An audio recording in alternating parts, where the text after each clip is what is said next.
Bonjour à tous, c'est Augustin du site monindépendancefinancière.net. Aujourd'hui, je vais vous faire un résumé du livre Le manuel du créateur de start-up de Steve Blank et Bob Dorff. Avec ce résumé, vous allez apprendre étape par étape comment réussir la création de votre start-up grâce à la méthode du développement par la clientèle. S'il peut parfois être semé d'embûches, il existe bel et bien un chemin qui mène au succès d'une start-up. Effectivement, une start-up qui réussit est celle qui s'abstrait des méthodes classiques d'introduction du produit pour aller vers une recherche plus poussée des besoins des clients. C'est ce que l'on appelle la méthode du développement par la clientèle. Déjà développé dans l'ouvrage Les 4 étapes vers l'épiphanie, il est nécessaire de reconsidérer les différentes étapes de cette méthodologie à la lumière des évolutions qui caractérisent la société de consommation d'aujourd'hui. Le développement par la clientèle permet, dans un monde toujours plus virtuel, de conjuguer efficacité et rapidité. Les méthodes traditionnelles d'introduction de nouveaux produits ne fonctionnent pas pour les startups. La méthode d'introduction des nouveaux produits se fonde sur un concept, lequel est issu de la vision que le fondateur a de sa future entreprise. En découle un produit qu'il convient ensuite de tester sur un échantillon de clients supposés cibles. Les résultats des tests permettent d'effectuer d'éventuelles retouches au produit avant son lancement officiel et sa première livraison. Ces différentes étapes sont développées et cadrées dans le fameux business plan. Si ce modèle n'est pas pertinent pour les startups, ni même pour la plupart des entreprises, nombre d'entre elles persistent à l'utiliser car il leur permet de structurer l'introduction de leurs nouveaux produits, à l'image d'une feuille de route rassurante pour les investisseurs. Le cas de l'entreprise Webvan est à cet égard intéressant. Malgré le respect à la lettre des différentes étapes, l'entreprise finit par faire faillite 24 mois après son introduction en bourse. Quelles sont donc les failles de ce modèle ? Tout d'abord, la méthode traditionnelle d'introduction du produit repose sur une succession d'hypothèses non vérifiées. En effet, les fondateurs partent du postulat qu'ils connaissent leurs clients ainsi que les caractéristiques qu'ils souhaitent avoir sur le produit. Mais c'est justement la tâche du fondateur que de déterminer qui seront les clients et quel produit les satisfera. D'autre part, la méthodologie traditionnelle d'introduction de produits met l'accent sur l'exécution au détriment des tests et analyse des hypothèses. La date de lancement y est par exemple figée, créant par conséquent des contraintes de temps qui peuvent compromettre l'introduction du produit. Le business plan classique laisse peu de place à l'essai et à l'erreur, quand bien même ces derniers sont essentiels pour rebondir quand il est encore temps. Il pose en somme un cadre rigide tourné essentiellement vers l'extension de l'entreprise. Enfin, la méthode classique préconise un code de recrutement qui ne peut être adapté à la start-up car les profils recherchés par cette dernière doivent être particulièrement créatifs et réceptifs aux changements fréquents. La méthode du développement par la clientèle est une méthode éprouvée pour les start-up. La méthode du développement par la clientèle va permettre de résoudre les failles identifiées plus haut dans le modèle classique d'introduction du produit. Cette méthode repose sur un processus d'apprentissage. Il s'agit de tester et reproduire ce qui fonctionne. Aussi, une composante essentielle du modèle est l'échec et par suite la répétition. Il ne s'agit pas d'un processus linéaire où toute marche arrière serait quasi impossible, mais au contraire d'un processus cyclique où l'échec est fréquent et source d'apprentissage.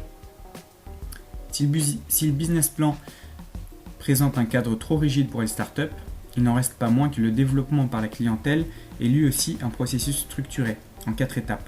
Il s'agit dans un premier temps de trouver un bon business model, tester et éprouver, puis de l'exécuter. La première étape est la découverte de la clientèle. Pour cela, le fondateur, qui s'appuie sur une vision initiale du produit, doit sortir de son bureau pour aller à la rencontre des clients afin que ces derniers confirment leur intérêt à la fois pour le problème identifié et pour la solution apportée. La deuxième étape consiste en la validation par la clientèle. Il s'agit alors pour l'entreprise d'éprouver sa capacité à se développer, produits, clients, tarification, canaux de distribution, à l'aide de tests quantitatifs tels les ventes tests. Ces 2 premières étapes permettent une avancée progressive et précautionneuse, plus économe en temps et en argent. Vient ensuite la phase de création de la clientèle. C'est là l'exécution du business plan, le passage à la vitesse supérieure. Cette étape est caractérisée par une augmentation notable des dépenses dans le but de créer une forte demande.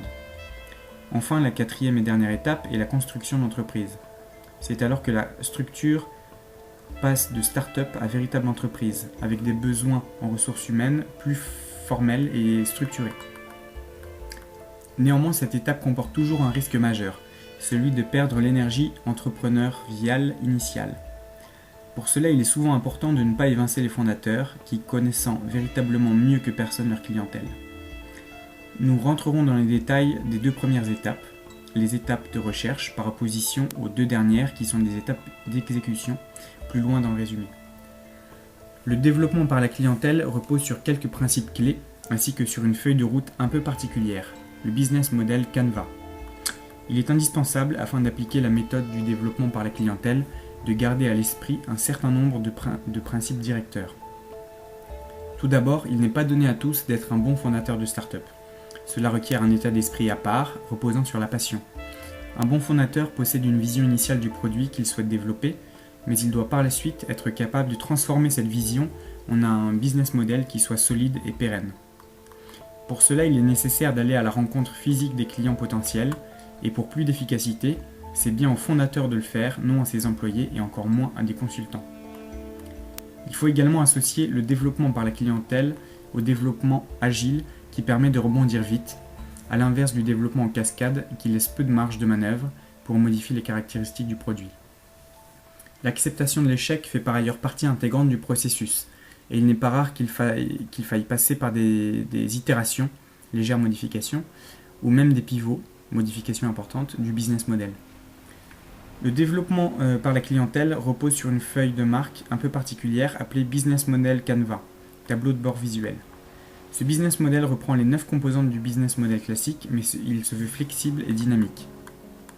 Sur chacune de ces composantes, il est nécessaire d'effectuer des tests binaires et courts auprès de la clientèle afin de valider ou d'infirmer chacune des hypothèses sous-jacentes. L'idée est de continuellement mettre à jour le business model Canva à la lumière des résultats des tests et de faire des hypothèses sur les clients et le marché des faits avérés. À ce stade, la rapidité est essentielle pour la start-up qui doit préserver son niveau de trésorerie. En outre, toute décision prise doit être encore réversible à ce stade du processus et donc ne pas impliquer l'engagement de sommes d'argent trop importantes.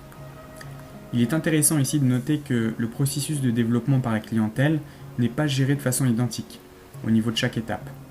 Lorsque le canal de distribution du produit est physique et lorsqu'il s'agit d'un canal web ou mobile. On s'attachera à distinguer, dès que cela est pertinent, la démarche pour un produit physique de celle pour un produit web ou mobile. La première étape de la découverte de la clientèle consiste à exposer les hypothèses du business model. Il s'agit là de remplir les 9 cases du business model Canva à l'aide d'hypothèses. Il est possible de segmenter l'analyse en 7 étapes. 1. Il faut dans un premier temps estimer la taille du marché. La méthode qui consiste à partir du plus large, marché adressable total, pour parvenir au marché cible est une méthode intéressante. 2. Il faut ensuite émettre une hypothèse sur la proposition de valeur qui sera la vôtre. Cette dernière repose sur 3 piliers. La vision à long terme du produit, les caractéristiques du produit, hiérarchisées en fonction de leur importance aux yeux du client, et le minimum viable, product, MVP. Le MVP représente le plus petit ensemble de caractéristiques permettant au produit d'être autonome et de résoudre l'essentiel du problème du client. A noter que cette proposition de valeur est identique qu'il s'agisse d'un canal physique ou d'un canal web et mobile.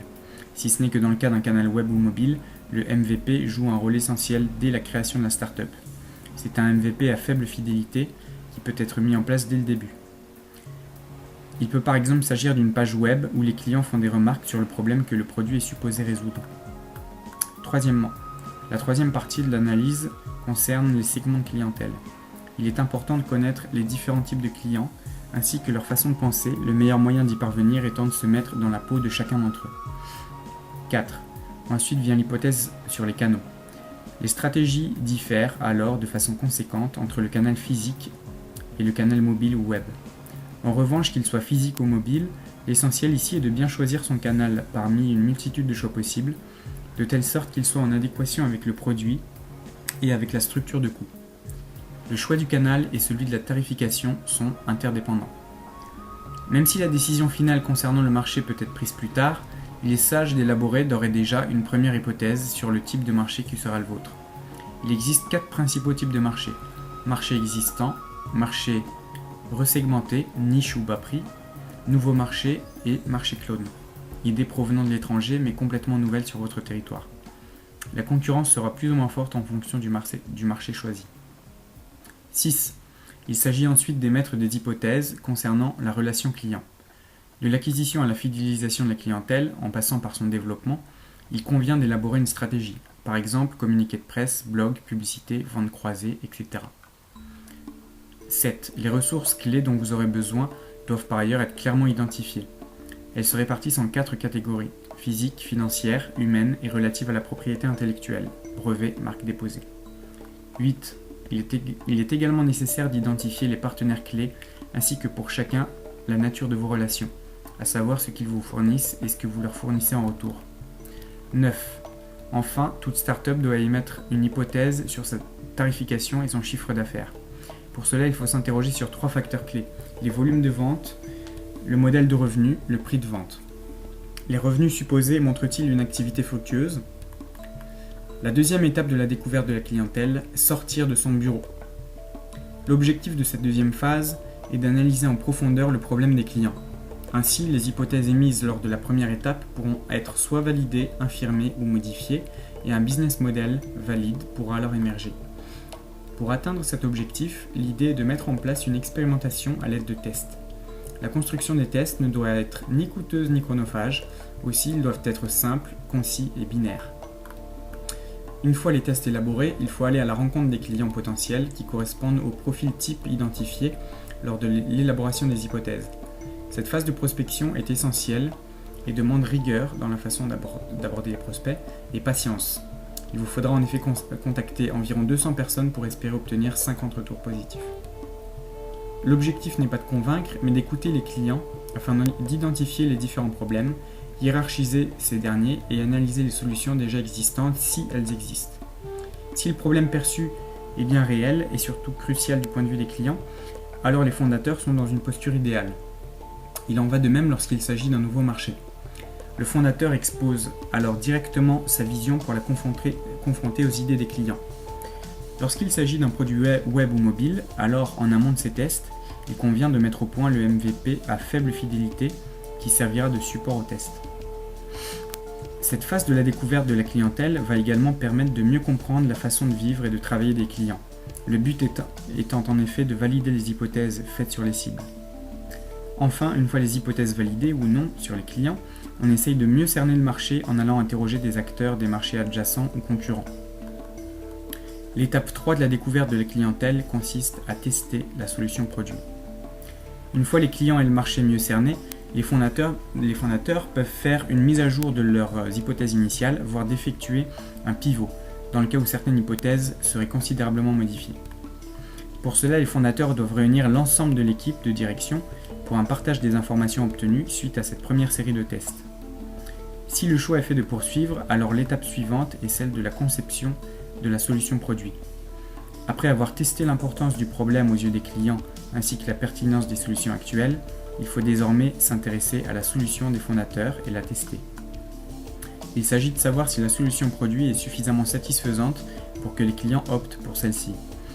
Avant de concevoir le produit en lui-même, une présentation de la solution produit est essentielle pour tester les premières itérations effectuées sur les hypothèses. Ensuite, il faut tester le produit. Ou bien retourner vers les premiers clients interrogés et leur poser de nouvelles questions plus précises en lien avec le produit, ou bien, dans le cas d'un produit web ou mobile, il s'agit de mesurer les comportements des clients sur le site internet. En général, à l'issue de ce test, une nouvelle mise à jour du business model est de rigueur, parfois un nouveau pivot est possible. La quatrième et dernière étape de la découverte de la clientèle consiste à vérifier le business model, pivoter et poursuivre. Lors de cette étape, il faut être en mesure de répondre à 3 questions essentielles. 1. Avez-vous trouvé une adéquation produit-marché ? Il s'agit tout d'abord de déterminer si le problème identifié est suffisamment important aux yeux des clients pour qu'ils cherchent activement à le résoudre. Par ailleurs, la solution proposée doit susciter de l'enthousiasme auprès des clients potentiels qui doivent être convaincus de la nécessité de se procurer cette solution pour répondre à leurs problèmes. Enfin, il faut s'intéresser au nombre de clients afin de s'assurer qu'ils soient suffisamment nombreux pour assurer des perspectives commerciales importantes. La question du nombre critique de clients dépend beaucoup du type de produit. Pour un logiciel d'entreprise, 3 ou 4 évangélisateurs peuvent suffire, alors que pour un réseau social, il faut attirer au moins 500 utilisateurs actifs. Savez-vous 2. Savez-vous qui sont vos clients et comment les atteindre?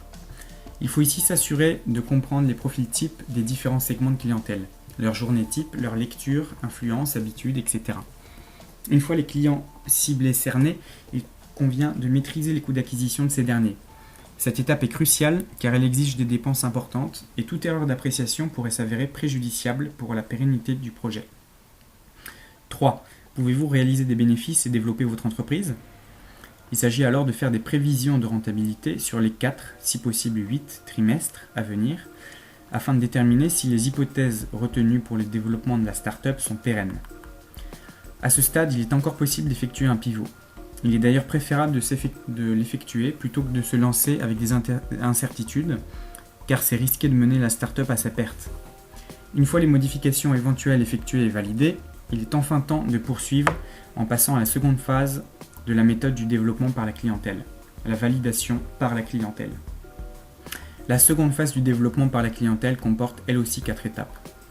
Contrairement à la première phase de découverte de la clientèle qui s'intéresse aux différentes composantes du business model, une par une, l'objectif de la validation par la clientèle est de tester le business model dans sa globalité.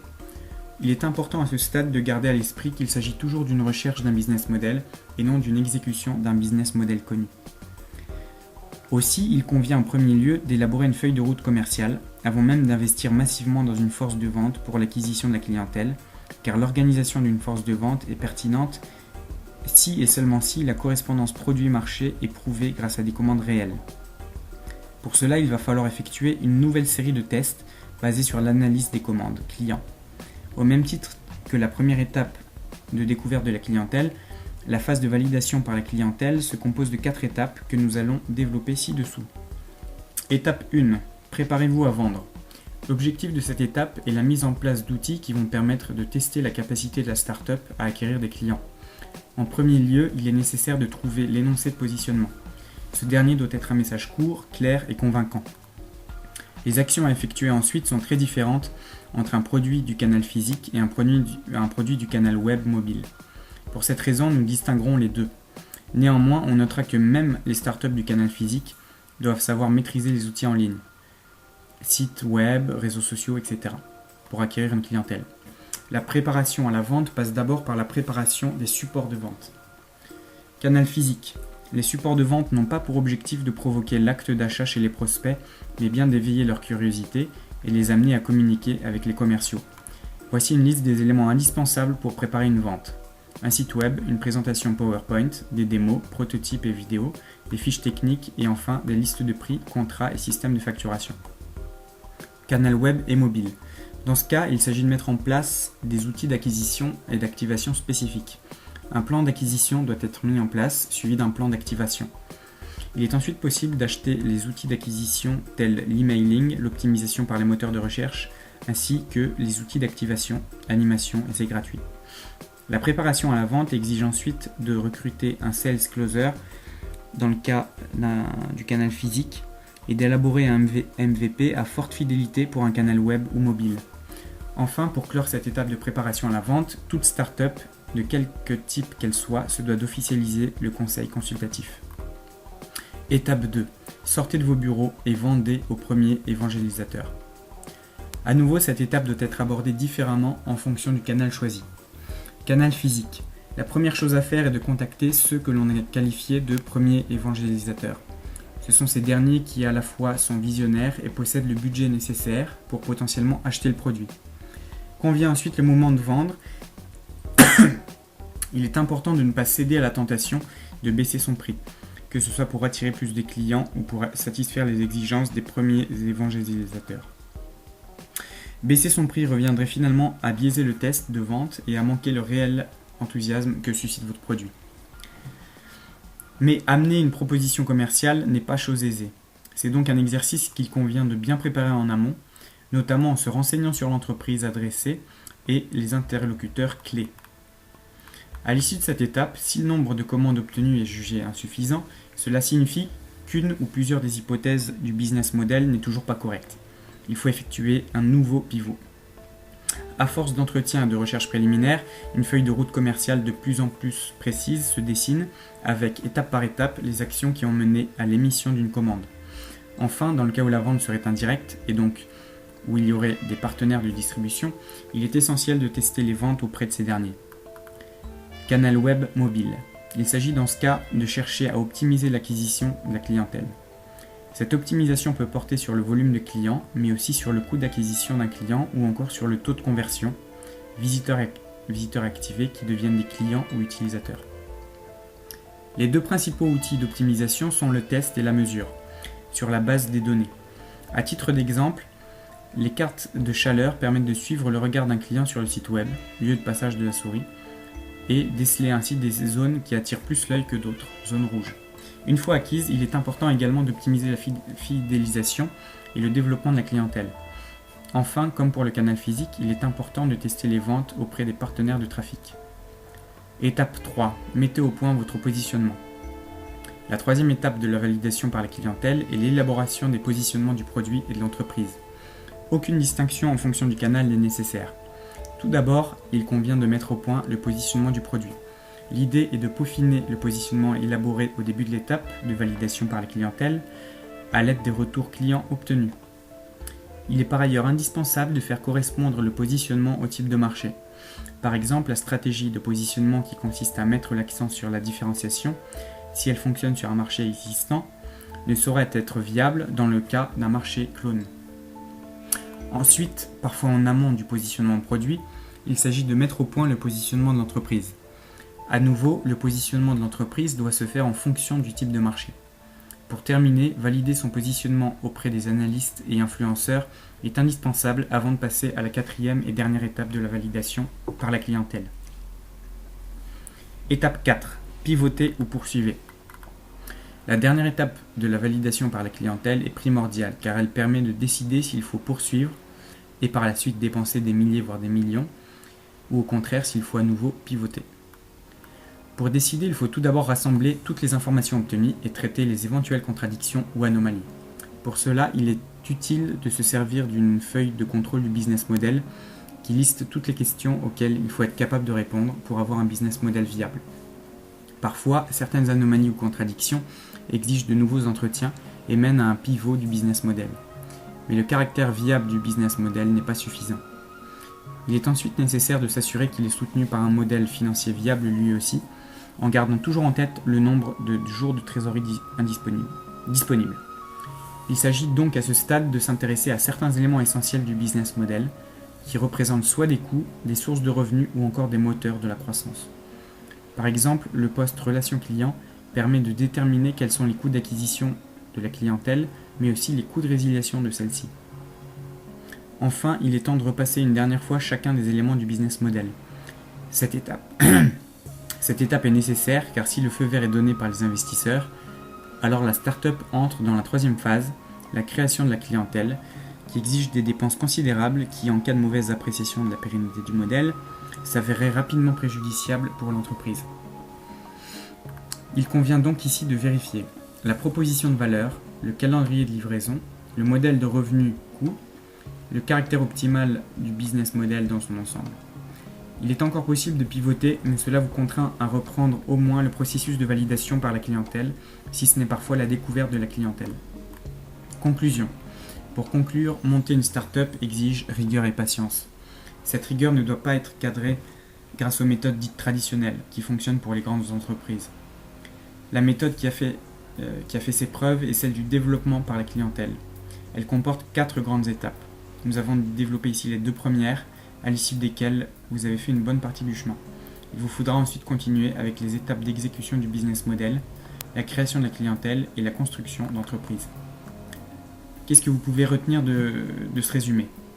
Les méthodes traditionnelles d'introduction de nouveaux produits ne fonctionnent pas pour les startups. La méthode du développement par la clientèle est une méthode éprouvée pour les startups. Le développement par la clientèle repose sur quelques principes clés ainsi que sur une feuille de route un peu particulière, le business model Canva. La première étape de la découverte de la clientèle consiste à exposer les hypothèses du business model. La deuxième étape de la découverte de la clientèle, sortir de son bureau. L'étape 3 de la découverte de la clientèle consiste à tester la solution produit. La quatrième et dernière étape de la découverte de la clientèle consiste à vérifier le business model, pivoter et poursuivre. La seconde phase du développement par la clientèle comporte elle aussi 4 étapes. Étape 1, préparez-vous à vendre. Étape 2, sortez de vos bureaux et vendez aux premiers évangélisateurs. Étape 3, mettez au point votre positionnement. Étape 4, pivotez ou poursuivez. Ce type de livre me semble indispensable pour toute personne qui veut se lancer dans l'aventure entrepreneuriale. C'est important de démarrer avec un bagage technique et théorique pour ne pas faire trop d'erreurs qui peuvent coûter parfois cher. Donc je vous conseille cet ouvrage qui aidera les entrepreneurs à se diriger vers plus d'indépendance financière. En dessous de la vidéo, vous avez un lien qui vous permet d'accéder au livre et un autre lien pour accéder à mon site web sur lequel vous allez retrouver plein d'articles et de vidéos sur le thème des finances personnelles, du trading et plein d'autres choses. Sur ce, je vous dis à bientôt pour une nouvelle vidéo.